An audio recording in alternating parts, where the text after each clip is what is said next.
The next question is by Yogesh Ingole from Kolkata, India. Associating partners with God is the number one major sin as per Islam. All Hindus do such worship and associate partners with God, Murti Puja. How will it be a major sin for them as they are not Muslim? So if Qur'an is for all mankind, then such non-Muslims who never knew that such a sin exists will not be held accountable for this sin. And on the day of judgment, will they be punished?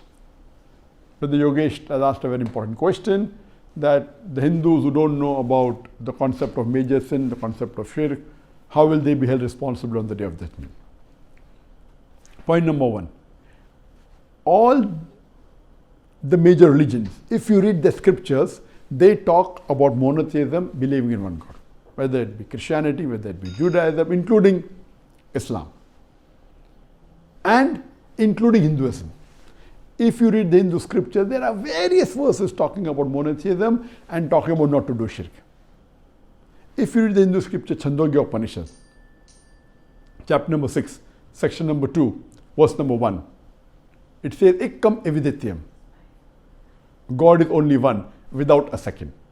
It's mentioned in the Sweta Upanishad, chapter number 6, verse number 9, that Nakasya Kasij, Janitana Chadipa. Of that God, he has got no parents, he has got no mother, he has got no father, he has got no superior. It's mentioned in the Sweta Upanishad, chapter number 4, verse number 19, Natyasya Pratima Asti. Of that God, there is no Pratima. Pratima is a Sanskrit word which means an image. It also means a photograph, it means a portrait, it means an idol, it means a sculpture, it means a statue. So here, Sweta Upanishad, chapter number 4, verse number 19 is saying, Natyasya Pratima Asti. Of that God, there is no image, there is no photograph, there is no portrait, there is no idol, there is no sculpture, there is no statue.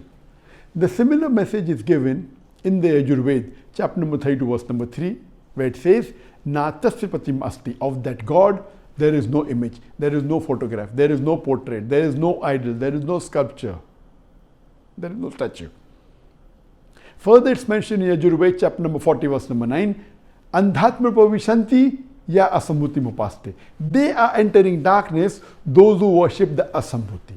Asambhuti in Sanskrit means the natural things, like water, fire, air. And the verse continues, they are entering more in darkness, those who worship the Sambhuti, those who worship the created things. Sambhuti means created things like table, chair, idol, etc. So it's clearly mentioned in the Hindu scriptures that there is only one God, and you should not worship the natural things, neither should you worship the created things, without doubt. And the Brahma Sutra of Hinduism is Ikkam Braham Dvitya Naste, Nena Naste Kinchan. भगवान एक ही है, दूसरा नहीं है, नहीं है, नहीं है, जरा भी नहीं है. There is only one God, not a second one, not at all, not at all, not in the least bit. So if you read the Hindu scriptures, even the Hindu scriptures believe in one God, and Hindu scripture is against idol worship. But unfortunately, the Pandits and the scholars of Hinduism, they hide this from the masses for their personal benefit. If you hear my lecture and read my book on similarity between Islam and Hinduism, or you can go to the website ZakirNaik.com, you will find all these references. And coming to a second part of the question, that they may not be aware. Maybe he is a Hindu, he may not be a practicing Hindu, and he may be doing idol worship, but may not be aware, mentioned in the scripture. Allah says in the Qur'an, clearly, in Surah Fusilat, chapter number 41, verse number 53, Sanurihim ayatina fil afaqi wa fi anfusihim hatta yatabayyana Allahul haq. That soon we shall show them our signs in the furthest regions of the horizons, until it is clear to them that this is the truth. So Allah takes it upon himself that before a human being dies, he will give this message that there is only one God and he alone should be worshipped very clearly. Whether you deliver the message or not, whether I deliver the message or not, whether we read the holy scriptures or not, Allah has taken it upon himself that he will deliver this message to every human being before the person dies.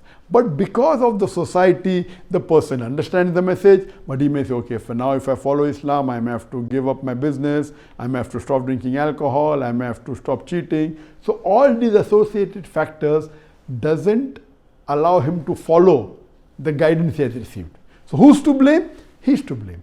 And if a person is left alone without any interference, he will come to the straight path. And there was a research done on two tribes, the Kapauku tribe and the Australian Aborigines. And these two tribes did not come in contact with modern civilization till as late as 1950.